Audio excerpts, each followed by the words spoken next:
આજે આપણે ઉનાળાની ગરમીમાં શરીરને ઠંડક આપે અને વજન પણ ઘટાડે એવો દેશી કાઠિયાવાડી રીતે જુવારનો રોટલો બનાવીને તૈયાર કરીશું. તો વિડીયો ખાસ છેલ્લે સુધી જોજો. બધા જ રોટલા ફૂલીને દડા થશે.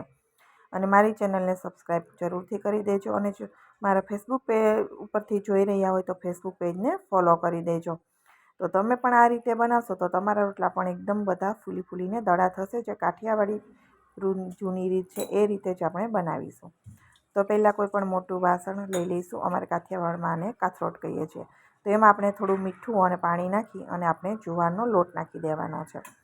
તો રોટલાના લોટનું કોઈ મેજરમેન્ટ હોતું નથી. 1 થી 1.5 રોટલાનો લોટ આપણે બાંધી લેતા હોઈએ છીએ. થોડો વધે એ સાઈડમાં રાખી દઈએ. તો એક રોટલાનો લોટ આપણે રોટલા બનાવતા જઈએ અને સાથે બાંધતા જતા હોઈએ છીએ. તો હવે લોટની અંદર પહેલાં મીઠું અને પાણી મિક્સ કરી અને લોટ નાખી દઈ લોટને મિક્સ કરી દેવાનો. પણ જરૂર પડે એ પ્રમાણે આપણે થોડું પાણી નાખી અને લોટને મસળતો જવાનો છે. હવે બીજું કે જે જુવારનો લોટ છે એમાં બાજરાના લોટની જેમ ચીકાશ હોતી નથી. એટલે જ્યારે રોટલો બનાવીએ ત્યારે એની જે રોટલો બનાવતા હોય ને એ જ મોસ્ટ ઇમ્પોર્ટન્ટ છે કે રોટલો ફાટતો છે પણ તું ફાટે નહીં તો શું કરવું. અને તમે રોટલો ટીપીને પણ બનાવશો તો પણ કેવી રીતે બનાવો હું તમને આગળ જણાવી દઉં છું. તો બાજરાના રોટ જેવો ચીકણો હોતો નથી. ચીકાશ આમાં બિલકુલ હોતી નથી. અને જ્યારે ઘરે દળો છો ને એ લોટ આપણે ઓરિજિનલ થાય છે. કેમ કે બજારના લોટ લાવો ને ત્યારે તમને એમાં ઘઉંનો લોટ મિક્સ હોય ને એવું લાગશે.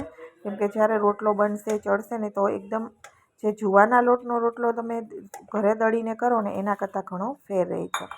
એટલે તમને એમ થશે કે બાઇન્ડિંગ નથી આવતું, રોટલો તૂટી જાય છે. જુવારના રોટલામાં એવું થાય, લોટ એવો જ હોય છે. હવે એમાં સતત પાણી નાખીને આ રીતે લોટને સરસ રીતે મસળી લેવાનો. અને ચીકણો નહીં થાય પરંતુ આપણે ઢીલો મસળેલો સરસ લોટ કરી દેવાનો, જેથી આપણે રોટલો બનાવવામાં ફાવે. જો તમને ઢીલો લોટ બહુ પસંદ ન હોય તો તમારે એ પ્રમાણે રાખવાનો, જેથી તમારો રોટલો તમે બનાવી શકો. અને અમારી રેગ્યુલર ટેવ હોય છે કાઠિયાવાડમાં, અમારે રોટલા બહુ જ ખવાતા હોય છે. બાજરીનો પણ એટલા ખવાય, જુવારના પણ એટલા ખવાય. એટલે અમારી આદત બની જાય એટલે રોટલો છે એકદમ પરફેક્ટ જ બને. હવે રોટલો સરસ રીતે આપણે લોટને મસળી લઈએ. ત્યાર પછી હાથ ઉપર બંને જારનો લોટ હોય એટલે સતત પાણી લગાવતા જવાનું અને બનાવતા જવાનું. તો તમે થોડો લોટ આ રીતે ટૂંપશો ને તો બંને બાજુથી તમને ફાટતો જણાશે. એટલે સતત પાણી નાખતા જવાનું, રોટલાને આપણે ટૂંપતો જવાનો છે. જેથી રોટલો છે એકદમ સરસ બની જશે અને પાતળો જ થશે. જો તમને નથી ફાવતું તો તમે પાટલી ઉપર રોટલો ટીપીને બનાવી શકો છો. હવે રોટલાને આ રીતે વણી અને ફરી આપણે પાણી લગાવતા જઈશું અને આપણે એને ટીપતા જઈશું. તો પાણીનું પ્રમાણ થોડું હાથમાં રાખશો ને એટલે રોટલો છે ફાટશે નહીં. જે રીતે થોડો ફાટે એટલે તમે પાણી લગાવી દો એટલે તો સરસ તમને રોટલો બનાવવાનો બંને બાજુ ફાવશે. ન ફાવે તો તમે થાબડીને પણ બનાવી શકો, પણ એમાં પણ તમારે પાણીનો ઉપયોગ કરવો પડે. હાથ છે ઉપરનો ભાગ હોય એ પાણીવાળો તમારે રાખવો પડે, જેથી કરીને રોટલો ફાટે નહીં. હવે બધી બાજુ રોટલાની આ રીતે મેં પાણી લગાવતી ગઈ અને રોટલો કરતી. હવે સાઈડનો જે ભાગ છે ને એમાં આપણે પાણી બીજા હાથ ઉપર નથી લગાવવાનું. કેમ કે બંને હાથ ઉપર લગાવશો રોટલો ચોંટી જશે, બિલકુલ તૂટી જશે. આ ભાગમાં નહીં લગાવવાનું, આ ભાગમાં લગાવવાનું, ઉપરના ભાગમાં પાણી. જે તાવડીમાં નીચેના ભાગ જશે એની ઉપર લગાવી દેવાનું. જે તાવડીમાં ઉપરનો ભાગ આવે એમાં આપણે ઉપરથી લગાવી દઈશું. હવે ગેસની ફ્લેમ હાઈ રાખી તાવડી સરસ ગરમ કરી દેવાની. ઘણા લોકો લોઢીમાં રોટલા કરતા હોય છે, પરંતુ તમે રોટલીની લોઢી અને તાવડીના રોટલાનો ફરક જોજો. જ્યારે તમે લોઢીનો રોટલો ખાશો તો એના કરતાં તમને તાવડીનો રોટલો મીઠો લાગશે. એમાં પણ ચૂલાનો રોટલો હોય તો વાત જ અલગ છે. તો હવે રોટલો નીચેથી શેકાઈ જશે એટલે એની મેળે જ આ રીતે ચપ્પુ લગાવશો એટલે નીકળી જશે. અને ડિઝાઇન તમે જુઓ એકદમ સરસ આવશે. હવે જ્યારે બાજરીનો લોટ છે થોડો કાળા જેવો અથવા તો લીલવણી થતો હોય છે, જ્યારે જુવાનો લોટ છે ને રોટલો છે ને થોડો પીળા જેવો થતો હોય છે. તો બંને બાજુ એકદમ સરસ રીતે શેકી લેવાની. અને જે પાછળની ભાગ છે ને એમાં વધારે સરસ રીતે શેકવાનું, જેથી નીચેનો ભાગ સરસ શેકાઈ ગયેલો હોય તો બધા જ રોટલા સરસ એવા ફૂલશે. અને તાવડીમાં જ અમે રોટલા આ રીતે ફૂલાવીને બનાવીએ છીએ. બાજરી હોય કે જુવાર હોય બંનેના રોટલા આ રીતે તાવડીમાં જ કરીએ છીએ, જેથી એકદમ ફૂલીને દડા થાય છે. ઘણા લોકો ગેસ પર ઉપર શેકતા હોય, પરંતુ ગેસ ઉપર શેકવા કરતાં આ રોટલો જોજો એની કોપટી પણ એકદમ ક્રિસ્પી થઈ જાય અને મીઠી લાગે છે.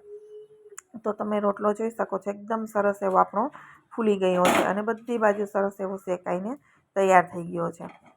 તો આ રોટલો છે ને મીઠો બહુ જ લાગે છે. તમે એકવાર આ રીતે જરૂરથી ટ્રાય કરજો. ને જો ઘરે ઘંટી હોય ને તો ઘરે જુવાર દળજો.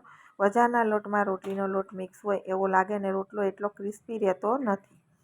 હવે સરસ મજાનો આપણો દડા જેવો રોટલો તૈયાર થઈ ગયો છે. હું નજીકથી તમને બતાવી દઉં. અને હવે ઘી લગાવવાનું. તો ઘીમાં પણ ઘણા છે, એક કોપટી ઉખડી ઉપરની અને એની નીચે ઘી લગાવતા હોય છે. અને અમારા ઘરમાં અમે ઉપરથી લગાવી અને ચમચી મારી દઈએ છીએ, જેથી ઘી અંદર સુધી ચાલ્યું જાય. તો બંને રીતે તમે કરી શકો છો. અને આ રોટલો તમે ઉનાળામાં ઘણા લોકોને ઘઉં આપણે વજન ઘટાડવો હોય તો ઘઉં ખાતા નથી, તો એના માટે બેસ્ટ છે. તમને સરસ લાગશે ખાવામાં, બીજું ગરમ પણ નહીં પડે. તો આ રીતે મેં બધા જ રોટલા 3 રોટલા બનાવ્યા હતા. જેટલી આપણા ઘરમાં જરૂર હોય એટલા બનાવવાના અને આ રીતે શેકી દેવાના. તો મસ્ત એવા બને છે. સાથે મેં જુવારનું સૂપ આગળ પણ શેર કરેલી છે રેસીપીઓ. વેઇટ લોસ કરતા હોય એમના માટે ખાસ છે. તો ખાસ મારી ચેનલ તમે સબસ્ક્રાઈબ કરી દેજો, જેથી તમને વેઇટ લોસ રેસીપીઓ પણ મળતી રહે. અને જુવારના બાજરીના રોટલાઓ મેં ચેનલ ઉપર શેર કરેલા છે અલગ અલગ રીતે, અને વણીને પણ કરેલા છે રોટલીની જેમ, તો તમે ત્યાંથી જોઈ શકો છો. અને મારો વિડીયો જો પસંદ આવે તો વિડીયોને લાઇક અને શેર કરવાનું બિલકુલ ભૂલતા નહીં, અને કોમેન્ટ બોક્સમાં પણ જણાવજો. તો તમને હાથથી થાબડે ટીપીને આવડે કે થાબડીને કરવો હોય તો તમે અલગ અલગ મેથડના મેં બાજરીના રોટલા પણ શેર કરેલા છે વેલણથી વણીને. એ રીતે પણ તમે જુવારના પણ બનાવી શકો છો. તો અહીંયા રોટલો છે એ બનીને બધા મારે તૈયાર થઈ ગયા છે, અને હું નજીકથી પણ તમને બતાવી દીધા છે કે એકદમ સરસ બનશે. ફરી મળીશું નવા વિડીયો સાથે. આવજો.